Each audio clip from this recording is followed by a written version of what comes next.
11 वर्षों में दुर्गति है, इसका पूरा जिम्मेदार सरकार को तो मैं बाद में मानता हूं, सरकार बाद में जिम्मेदार है, पहले कोई जिम्मेदार है तो हमारा अनुदेशक समाज जिम्मेदार है सर। मैं पूरी ईमानदारी से और पूरी जिम्मेदारी पूर्वक इस बात को कह रहा हूं।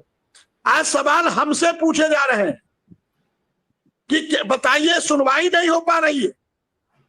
अरे हम कैसे सुनवाई करा? हमने अपने वकील साहब से बात किया, उन्होंने कहा मुझे एनओसी दिला दो, मुझे एनओसी दिला दो, मैं आपके केस को जाकर सही करा दे रहा हूं।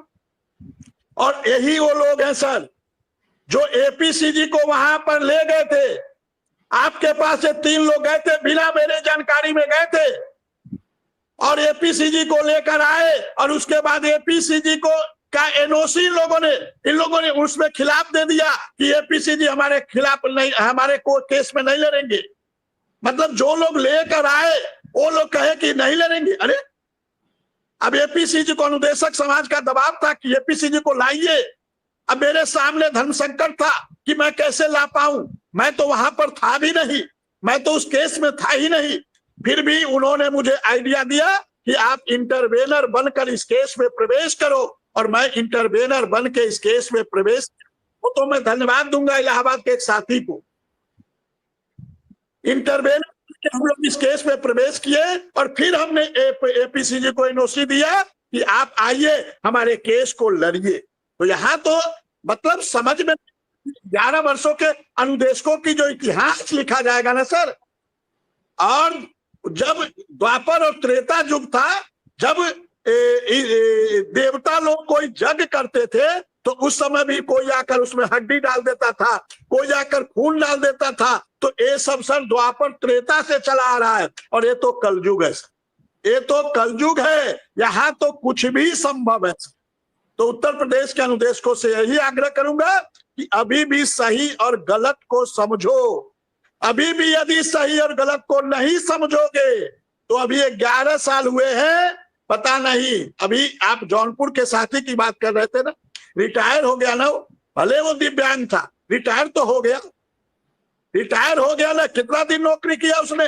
मात्र 11 साल की नौकरी में वो रिटायर हो गया।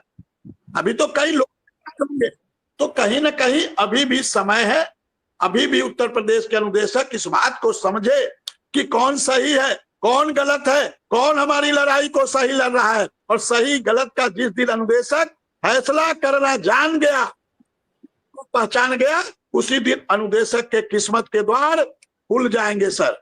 अभी आपने 8 अक्टूबर को देखा ना, 25 रुपया का पैन छपवा के लोग घुस गए थे। 25 रुपया का पैन, आराम मैं समझ रहा हूं। तो सरकार भी राजनीति करती है, आप तो जानते हैं, और हमारा अनुदेशक भी राजनीति कर रहा है। आज भी मैंने फोन किया विक्रम सिंह, अनुदेशक और शिक्षा मित्र का कोई दोष नहीं है। जब 250 अध्यक्ष बने तो कोई किसी से रिश्तेदार बताता, कोई किसी को समाज की बातें बताता है, कोई किसी को अपना रिश्तेदार बताता है, कोई जातीयता का दंश बताता है। फिर जब कुछ नहीं चलता है तो एक अपने यहाँ एक और चीज है, दलित पिछड़ा ये वर्ग फैला दो, कुछ फैला दो। तो अनुदेशक शिक्षा मित्र उतना गलत नहीं है जितना आरोप आप लोग बताते हो कि शिक्षा मित्र या अनुदेशक दोषी है। वो क्या करे ये तो बताओ। आपने कहा हम कोर्ट जीत रहे हैं तो उसने आपकी बात मान ली, वो आपके साथ चल पड़ा। कल आप कह रहे हो हम कोर्ट में हार जाएंगे, वो दूसरे ने कहा हम जीत जाएंगे, वो दूसरे के साथ चल पड़ा। तो इसमें वो क्या करे? शिक्षा मित्र अनुदेशक करे तो करे क्या, क्यों नहीं करे सर? गंभीर सवाल है। अब साई जी ने 2-3 सवाल कर दिए थे। उन्होंने ये भी कहा था कि अनुदेशक और शिक्षा मित्र को लेकर संगठन परेशान है। तो कई फोन वोन हमारे पास आने लगे, कई लोगों ने कहा भी, लाइव में भी कहा शिवकुमार शुक्ला जी ने कि कुछ लोग आते हैं वो हमारे लोगों को बरगलाते हैं, समझाते हैं। कल परसों तक जब साई जी धरने में अपना सपोर्ट दे रहे थे तो साई जी बहुत अच्छे नेता थे। अब साई जी ने ये कहा कि जिम्मेदारी नहीं लेंगे, सारा काम हम कर देंगे लेकिन हम अपने ऊपर जिम्मेदारी नहीं लेंगे। और जैसे ही जिम्मेदारी की चर्चा करेंगे, साई जी पेंशन का काम करते थे तो साई जी पर खूब भली बुरी की। हमने सवाल किया कि आप क्यों नहीं मंजूर करा पा रहे हो, साई जी जवाब देंगे। हमने कहा आपका संगठन बेकार है। इसका मतलब ये थोड़ी है हमसे ये कहें कि तुम हमसे कैसे पूछ सकते हो संगठन खराब है।